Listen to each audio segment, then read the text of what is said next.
Hey guys, welcome back. It's Neon, and I'm going to talk about Star Wars Galaxy's Edge in Disneyland. We're going to talk about the Millennium Falcon Smuggler's Run ride. Disney's been boasting about how they pushed 1 million people through this ride already, and even though that kind of sounds impressive, it's really not that impressive. This is all spin, and we're going to talk about that. Before we get started, please subscribe to the channel if you have not subscribed already. We talk about pop culture, news and views. We rant about things. We talk about things we like. We only talk about things we're really interested in. And Star Wars and Disney are two of those things. So please subscribe if you haven't done so already. Last month has been incredible for us, and we really, really appreciate it. And the more people we have join the reef, the more content we can bring you. So thank you so much for that. So this is coming from the OC Register. Which Disneyland attraction has the most riders since Star Wars Galaxy's Edge opened? You would be surprised. You'd be surprised. Disney made a big deal about having 1 million people ride the Millennium Falcon attraction about a week ago, I think. So in 6 weeks' time, they supposedly had 1 million people ride the attraction.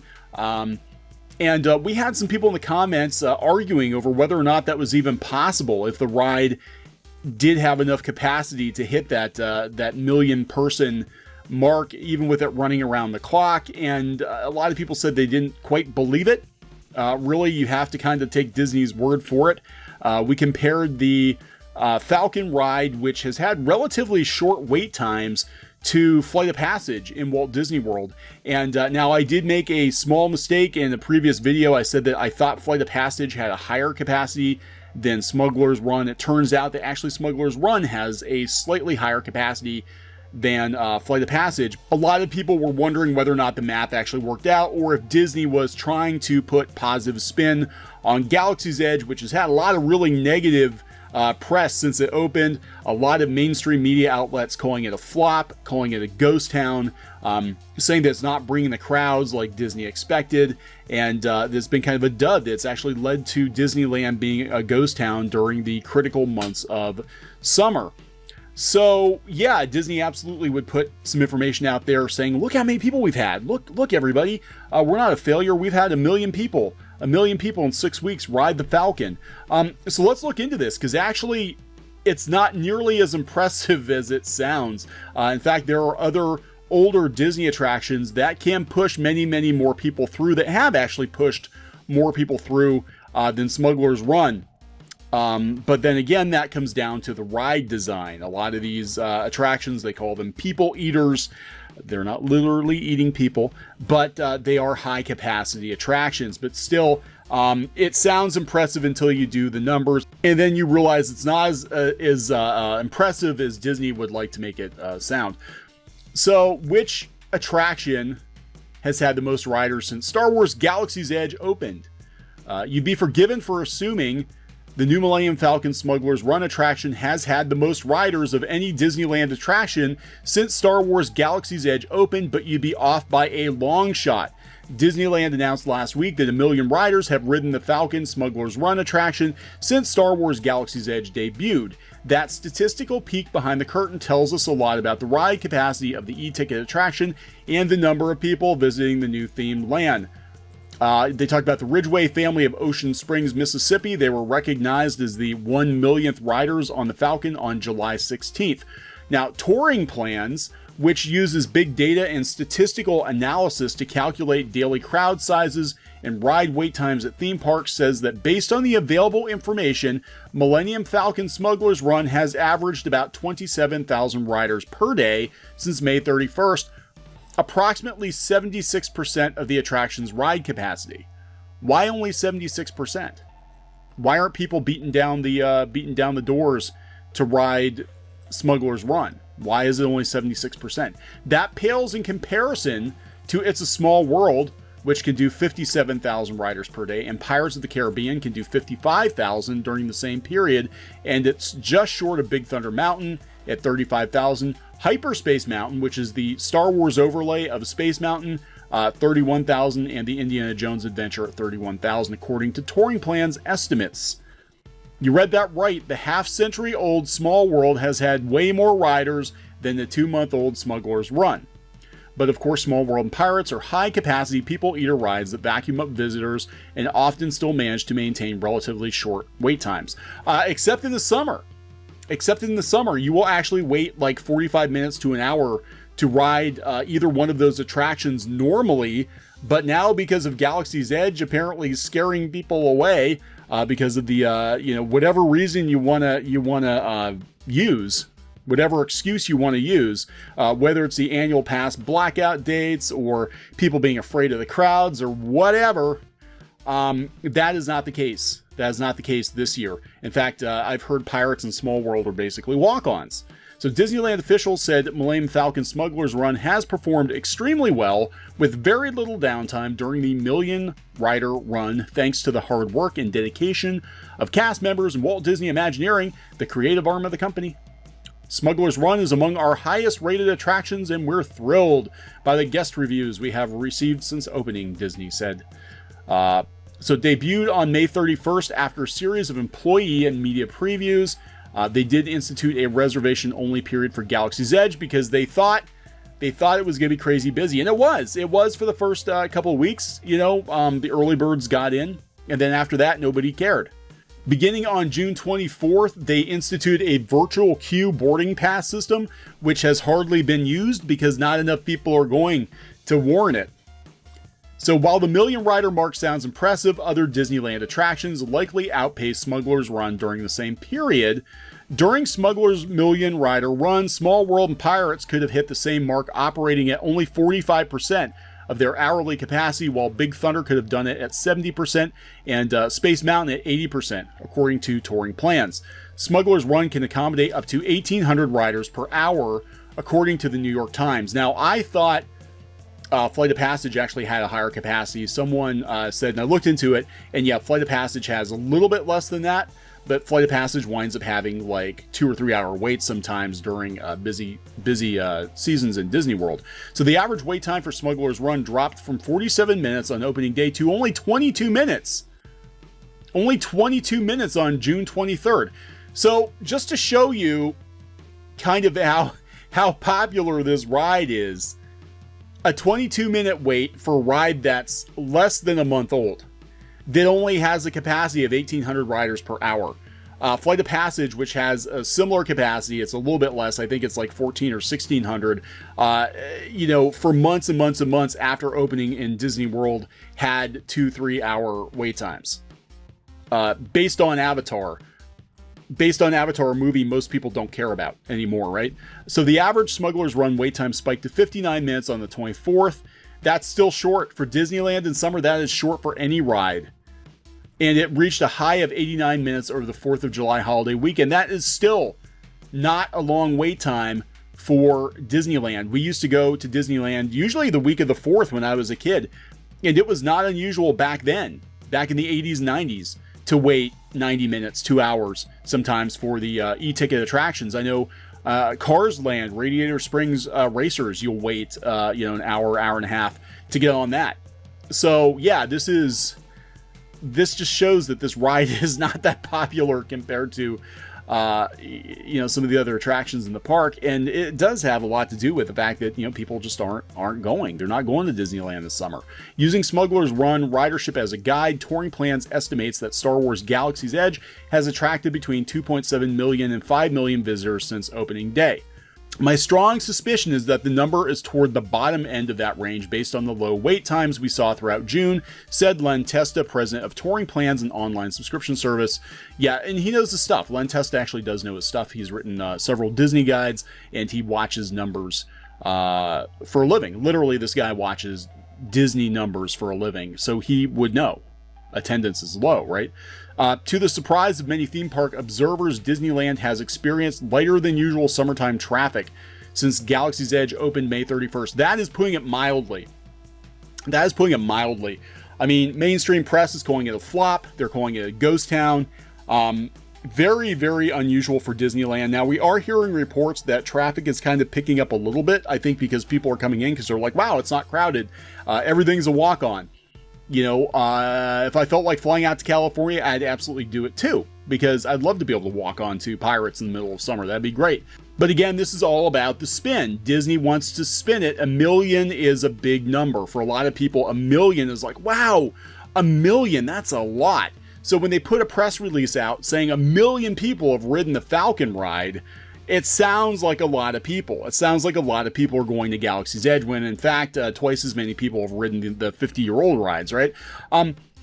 So they're not going to let this happen at Florida, or at least they're hoping it's not going to happen at Florida. Now, Galaxy's Edge did open in Disneyland at the end of May. It will be coming to Walt Disney World's Hollywood Studios at the end of August. I don't expect the same ghost town type scenario there, just because Walt Disney World is always crowded. It's always crowded. However, Disney World is not as crowded as they would like, because they just released a free dining plan a couple of weeks ago, and that's something Disney never does unless, you know, the capacity is not where they want it. They're trying to lure people to the parks, and they're doing it during the opening of Star Wars, which tells me that they're not even close to capacity for Star Wars. Is not bringing people in like they had hoped. So this article from the Orlando Weekly says, even with Galaxy's Edge open, Disneyland feels deserted, but that doesn't mean Batuu will be barren when Orlando's version debuts. And they talk about, you know, they're very, very blunt, and they talk about a lot of Disney's missteps this year. They talk about how in Orlando there are multi-hour waits for the new Hagrid coaster in Universal. Yeah, I've heard 10 hours, 8 hours for a motorcycle, you know, roller coaster, based on Harry Potter, which sort of peaked, you know, 10 years ago. So they talk about that. They talk about how Disney Parks attacked WDW News Today, a fan blog that's been around for about 12 years, that they actually went out and attacked a fan blog because they were posting rumors. And to be fair, WDW News Today actually is right probably 70-80% of the time. So it wasn't a good look for Disney to do that. So they did that. Now they're talking about how none of this summer's Floridian attraction angst compares to the aftershocks accompanying the debut of Star Wars Galaxy's Edge at Disneyland, which ended its reservation-only period on June 24th and opened for the general public to shockingly soft attendance. Why they keep calling it soft? I mean, soft sounds like it's a little less than expected. This was disastrous for Disney. I mean, everything I've heard is it was just not even in the ballpark of what they were expecting. Instead of the Jedi hordes expected, the entire Anaheim resort was eerily empty throughout the typically busy 4th of July week. Wait times for the Millennium Falcon simulator averaged below an hour, often a walk-on for single riders. How embarrassing. That's embarrassing. $1 billion. You open a Star Wars land. People, you've got a Millennium Falcon ride, and it's a freaking walk-on in the middle of summer. That's bad. Other e-tickets had unusually short lines. Meanwhile, Universal Studios Hollywood up the street started technical rehearsals of its reimagined Jurassic World raft ride and approached maximum capacity on multiple days. So Jurassic World is getting more people than Star Wars. Isn't that sad? That's really sad. Disneyland's bizarrely low attendance caught most insiders and mouse management off guard, and while it's a blessing for tourists, many are questioning what it means for the nearly identical Star Wars expansion in Hollywood Studios, which is coming at the end of August. Here's what they think went wrong in California and kind of what they think is going to happen in Orlando. They said the diehards drained early. They said the hardcore fans went as early as possible. They scooped up a lot of merchandise, and then they left. They blew through and they left. Force fatigue. Disneyland remained open for 60 hours to handle demand when Star Tours opened in '87, but that came during Star Wars' darkest era between trilogies. Since purchasing Lucasfilm, Disney has pumped out new product non-stop, but box office receipts from the Asian audiences that travel to California attractions imply the franchise can't be endlessly milked like Marvel. However, Orlando's foreign visitors hail from Europe and South America, where the series is more popular. This is true. I mean, I think Orlando is a different crowd. I think just any new ride in Hollywood Studios is going to bring people in, but I don't think people are going to make a trip to Disney World just for Star Wars. And I think that's what Disney thought they were going to do. I don't think they're going to. They're going to be like, oh, we're going to Disney World, and oh, hey, they got a new Star Wars ride. But I don't think they're going to Disney World just for Star Wars. And this is a huge miscalculation. And it also speaks to just how far the franchise has fallen out of favor with the general public. Like, Star Wars used to be a slam dunk. Anything Star Wars was gold. And now it's not. It's just not. Attack of the pass holders. Currently, most annual pass holders are blocked out of Disneyland or banished to California Adventure. Disneyland's correlating drop in wait times demonstrates what a large percentage of those parks' population locals represent. Floridian pass holders make up a far smaller proportion of Walt Disney World's visitors base, and most will be allowed in when Galaxy's Edge opens. But they also jacked up the prices of the annual passes this year 25%. In anticipation of Star Wars. So I don't know how that's going to work, but it is true that most of Disney World's traffic is out of town, out of country visitors. Disney World is a vacation destination. You stay for a week. Disneyland, if you're a local, Southern California local, you stay for a day, or a couple of days, maybe a weekend. Maybe you stop by after work. It is very much a very different audience. It's a very different audience than Disney World. So I personally do not see it being a big flop there. Hotel Hell, they talked about how, they only had 2,000 something hotels in Disneyland. Disney World has 36,000 and they can't fill them. They can't fill them or they wouldn't be giving people free food. Waiting for the Chosen One. They said a lot of people are waiting for Rise of the Resistance.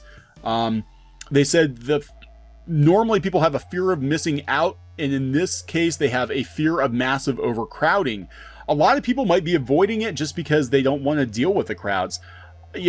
Personally, I really just think it's Star Wars doesn't mean as much to people as it did before Disney bought it. Disney has milked the tauntaun. The franchise is not resonating with people like Marvel does. I don't think kids today are as into Star Wars as they were a generation ago. Obviously, it doesn't mean as much to the general public, and that's going to be a huge problem. That's going to be a huge problem for Disney because it is the most expensive expansion they've ever built, and people don't give a shit. That's crazy. So I'm going to wrap this one up. You can go out and if you just search for Galaxy's Edge on Google News, you'll see that it's mostly talking about being a ghost town. And I think Disney is probably going to do everything they can do to push that bad news down in anticipation of the Orlando opening. They're already trying to get the pass holders excited. They're announcing their annual pass holder select dates to preview Galaxy's Edge. So they're trying to get Florida pumped. I don't know how it's going to go. I think it's going to be busier than Disneyland, but again, I do not think Star Wars Galaxy's Edge is the slam dunk Disney was hoping it would be. Clearly, it is not. So we're going to wrap this one up. Please subscribe for more pop culture news, views, rants, and more here on Clownfish TV. We'll talk later. Hey guys, thanks for watching Clownfish TV. Please consider supporting the channel. Go to clownfishsupport.com. That's clownfishsupport.com. And if you want to join our community, go to clownfishtalk.com. That's clownfishtalk.com.